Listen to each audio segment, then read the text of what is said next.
আসসালামু আলাইকুম। স্বাগত জানাচ্ছি আমার ইউটিউব চ্যানেল আপন বারান্দায়। আশা করছি আপনারা ভালো আছেন। আলহামদুলিল্লাহ আমরাও ভালো আছি। বৃষ্টিতে ভিজলে কি কোনো সমস্যা হয়? পর্তুলিকা গাছের কথা বলছি। বর্ষাকালে পর্তুলিকার পরিচর্যা। ছোট্ট একটা ভিডিওর মাধ্যমে দেখিয়ে দিচ্ছি বর্ষাকালে পর্তুলিকার পরিচর্যা করবেন কিভাবে। অনলাইন থেকে কিছুদিন আগেই এই ডালগুলো কিনেছি। এখন এগুলো রোপণ করার পালা। ডালগুলো ছোট্ট করে কেটে বুনে দিতে হবে। অনেকেই আছে গরমকালে এর সৌন্দর্য দেখে মুগ্ধ হয়ে এই বর্ষাকালে কিনে রোপণ করেন, যেমনটা আমি করছি। এ সময় যেহেতু বৃষ্টির পরিমাণ বেশি এবং রোদের পরিমাণ কম থাকে, তাই বিভিন্ন রকমের সতর্কতাও অবলম্বন করতে হবে। আর পর্তুলিকায় যত বেশি রোদ পাবে ততই ফুল হবে। তাহলে কি বর্ষাকালে রোদের পরিমাণ কম বলে ফুলের সংখ্যা কম হবে? একদমই না। সেজন্যই একটু বেশি পরিচর্যার প্রয়োজন হয়। এগুলো বাড়তে খুব বেশি সময়ের প্রয়োজন হয় না। আর আমরা মোটামুটি সবাই জানি পর্তুলিকা শীতের শেষ থেকে শীতের আগ পর্যন্ত ফুটতে থাকে। এই গাছ লাগানোর উপযুক্ত সময় হচ্ছে মার্চ মাস।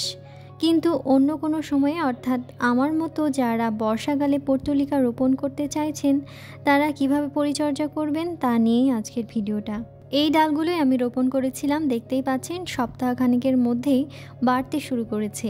এই গাছের মাটি তৈরি থেকে শুরু করে কিভাবে বেশি বেশি ফুল পাওয়া যায়, কোথায় রাখবেন, কি কি সার দিবেন, এছাড়া আরও অনেক রকমের ভিডিও আমার এই চ্যানেলেই আপলোড করা আছে, আপনারা চাইলে দেখে নিতে পারেন।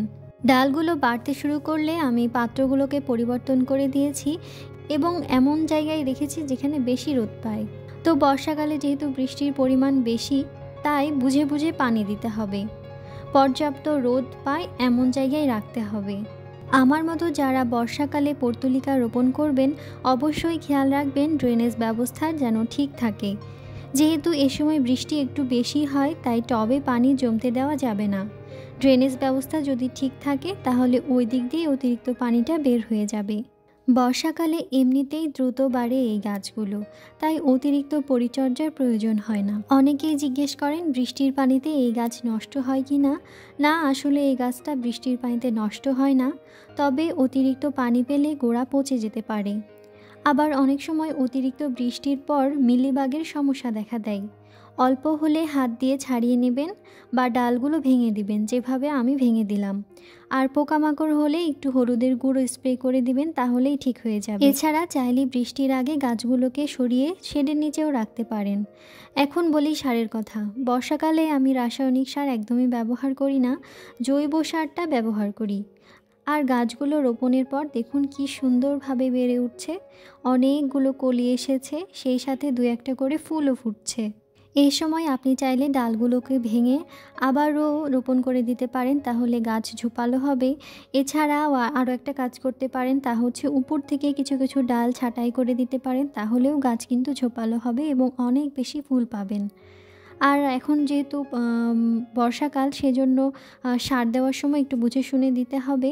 আমি জৈব সার দিই, তো এখন আমি পটাশ সার হিসেবে কলার খোসা ভেজানো তরল সারটা দিয়ে দিচ্ছি। এই একটা সারই যথেষ্ট এই গাছের জন্য, মানে বেশি বেশি ফুল পাওয়ার জন্য। এই টাইপের অনেক জৈব সার তৈরির ভিডিও আমার এই চ্যানেলেই পেয়ে যাবেন। এছাড়া ডেসক্রিপশন বক্সটাও চেক করতে পারেন। এই তো আমার বৃষ্টির দিনে পর্তুলিকা গাছগুলোকে দেখিয়ে দিলাম। ওরা কিন্তু এভাবেই ভেজে, তবে আমার এখানে ড্রেনেজ সিস্টেমটা খুব ভালোভাবে করা আছে, অতিরিক্ত পানিটা বের হয়ে যায়। তো যাই হোক, এই গাছগুলো লাগানোর কিন্তু খুব বেশি দিন হয়নি। ফুল ফুটলে আমি আবারও আপডেট দেওয়ার চেষ্টা করব। এছাড়া আপনাদের যদি কোনো প্রশ্ন থেকে থাকে তাহলে অবশ্যই কমেন্ট করে জানাতে পারেন, আমি উত্তর দেওয়ার চেষ্টা করব। অবশ্যই সারটা বিকেলের দিকে দিতে হবে এবং বৃষ্টির দিনে দেওয়া যাবে না। মেঘমুক্ত আকাশ এবং বৃষ্টিহীন দিনগুলোতেই বর্ষাকালে সার দিতে হয়। আজকের ভিডিওটি তাহলে এই পর্যন্তই। আগামী ভিডিও দেখার আমন্ত্রণ জানিয়ে আজ এখানেই বিদায় নিচ্ছি। আল্লাহ হাফেজ। আসসালামু আলাইকুম।